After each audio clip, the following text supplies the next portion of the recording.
आज पूरी दुनिया में कैंसर से मरने वालों की संख्या तेजी से बढ़ती जा रही है। ये तो हम सभी जानते हैं कि कैंसर एक खतरनाक बीमारी है, जानलेवा भी साबित हो सकती है। लेकिन कैंसर का इतनी तेजी से बढ़ने के कारण क्या है? कैंसर होता क्या है और ये किस तरह का होता है? ये किस तरह बॉडी को अफेक्ट करता है? इसका इलाज कैसे होता है और इससे बचाव के लिए क्या किया जाना चाहिए? तो इतना सब कैंसर के बारे में जानने के लिए आज आप ये पूरा ज़रूर देखें, क्योंकि किसी भी प्रॉब्लम से छुटकारा दिलाने के लिए सबसे पहले उस प्रॉब्लम को समझना पड़ता है। बिल्कुल जैसे कि बीमारी से बचाव के लिए सबसे पहले उस बीमारी को समझना ज़रूरी होता है। और आज का ये वीडियो बनाने का पर्पज़ भी यही है कि कैंसर के बारे में बहुत सारी ज़रूरी बातें आप जान सकें, जिनके जरिए आप अपने और अपनों की सेहत को सुरक्षित रख सकते हैं। इसलिए वीडियो में लास्ट तक बने रहिए। तो बात ऐसी है कि कैंसर एक सीरियस डिसीज है जिसमें कोशिकाएं यानी कि सेल बहुत तेजी से और अबनॉर्मल तरीके से डिवाइड होना शुरू कर देती है। एक नॉर्मल सेल जब कैंसरस सेल में बदल जाती है और तेजी से मल्टीप्लाई करके फैलती जाती है तो इसे कैंसरस सेल कहते हैं।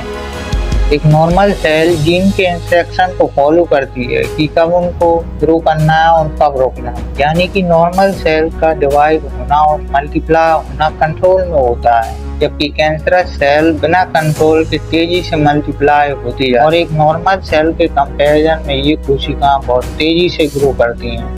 Breast cancer, lung cancer, prostate cancer, colorectal cancer और ब्लड कैंसर आजकल मोस्ट कॉमन कैंसर बन चुके हैं जो ज़्यादा लोगों को इफेक्ट करते हैं। कैंसर एक जेनेटिक डिसऑर्डर है जो बॉडी में कभी एक जीन या कई सारे जीन म्यूटेट करते हैं, यानी जीन उत्परिवर्तन होता है तो कैंसर सेल बनती हैं। ये सेल्स मिलकर कैंसर क्लस्टर या ट्यूमर बना लेती हैं और आगे तक फैल सकती हैं। जैसे ब्रेस्ट का एक कैंसर लंग्स तक भी फैल सकता है, जिससे सांस लेने में मुश्किल हो जाती है। ज़्यादातर कैंसर की 4 स्टेजेस होती हैं।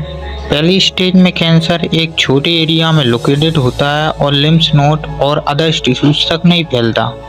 दूसरी स्टेज में कैंसर ग्रो करता है लेकिन फैलता नहीं है। थर्ड स्टेज तक आते आते कैंसर ग्रोथ बढ़ जाती है और लिम्फ नोड और अदर टिश्यूज तक इसके फैलने के हाई चांसेस होते हैं। और चौथी स्टेज तक पहुंचते पहुंचते कैंसर बॉडी के दूसरे अंग और एरिया में फैल जाता है।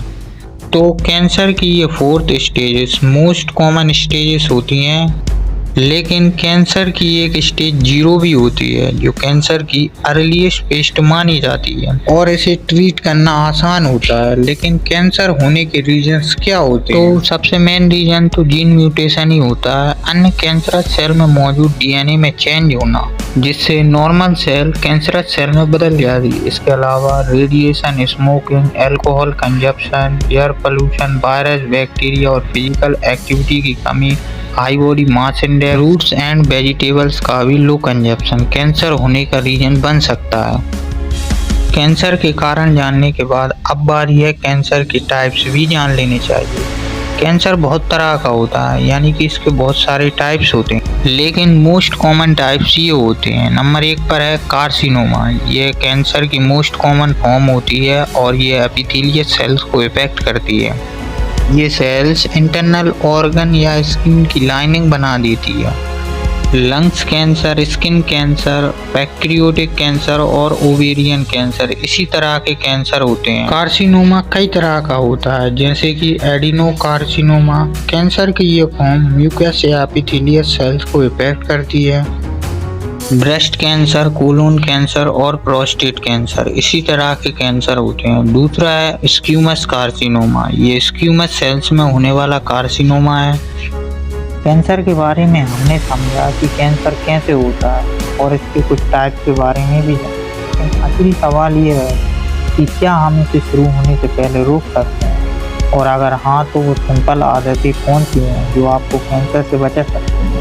और आगे इसके कुछ और टाइप के बारे में भी जानेंगे। ये सब मैं आपको पार्ट 2 में बताऊंगा, जो आपकी लाइफ के लिए बहुत इम्पोर्टेंट होने वाला है, इसलिए इसको बिल्कुल भी मिस मत करना।